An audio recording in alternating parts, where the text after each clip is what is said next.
Record থাকতোই। নেই ma'am, আপনারা আসুন।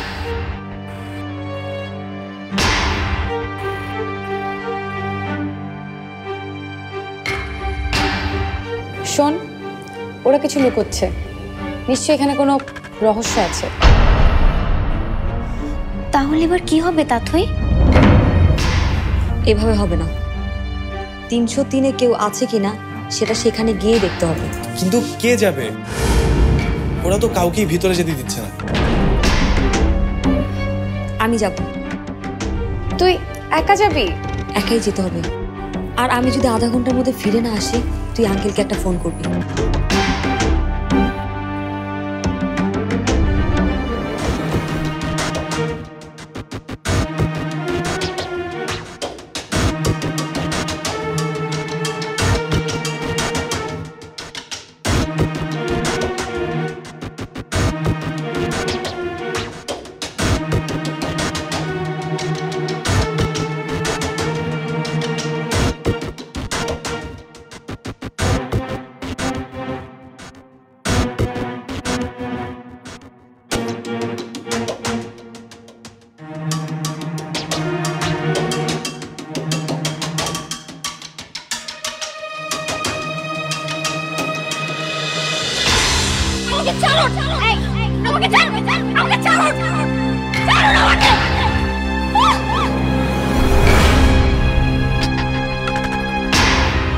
মেয়েটাকে ওরা এইভাবে টেনে নিয়ে যাচ্ছে কেন?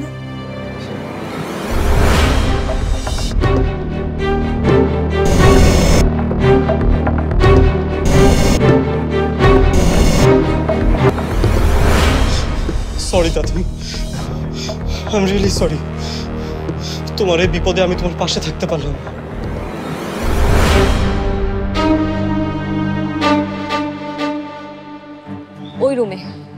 ওই রুমে নিশ্চয়ই মিতু আছে, আই এম শিওর।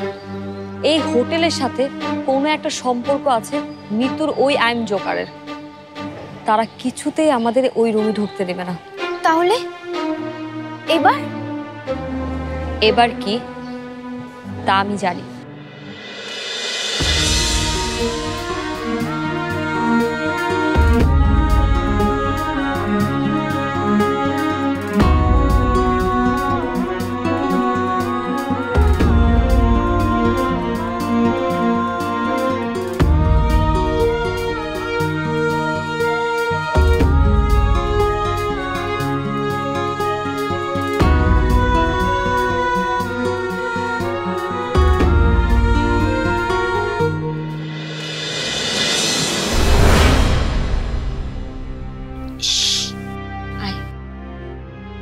কোথায়?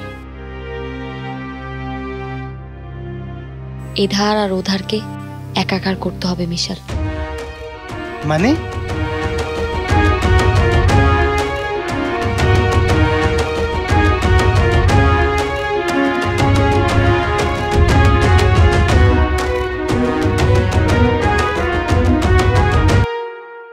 ওই হাড়িটা উঠিয়ে নে।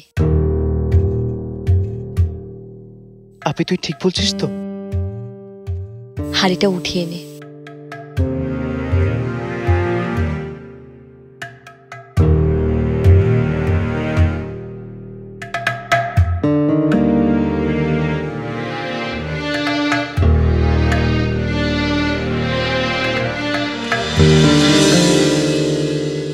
দারুণ দারুণ তাথই, দারুণ।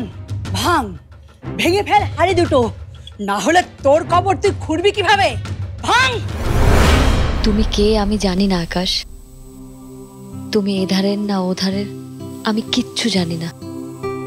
আমি জানি না এবারের এধার ওধার। শুধু এইটুকু জানি, ওই মেয়েটাকে বাঁচাতে আমার তোমাকে লাগবে। তোমাকে আমার শেষ পর্যন্ত প্রয়োজন আকাশ।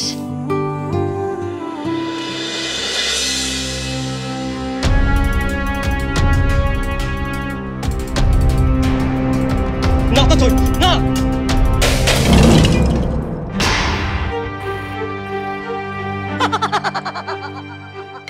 স্বাধীন, আমরা সবাই স্বাধীন। এখন থেকে আমরা যা খুশি তাই করতে পারবো, যেখানে ইচ্ছা সেখানে যেতে পারবো। যাই বলো আপা, মেয়েটার কিন্তু অনেক সাহস। সাহস নয়, দুঃসাহস। কিন্তু সেটাও জানে না এই দুঃসাহসী একদিন ওকে ডুবিয়ে মারবে। এবার আমি ওকে এমন কিছু করব যা সে ধারণাও করতে পারছে না। কিন্তু আপা, ওই মেয়েটার জন্যই তো আমরা স্বাধীন হতে পারলাম। ওর কোনো ক্ষতি করা কি আমাদের উচিত হবে? বাবা, ওর জন্য দেখে তোর দরদ একেবারে উতলে উঠছে। ভুলে গেছিস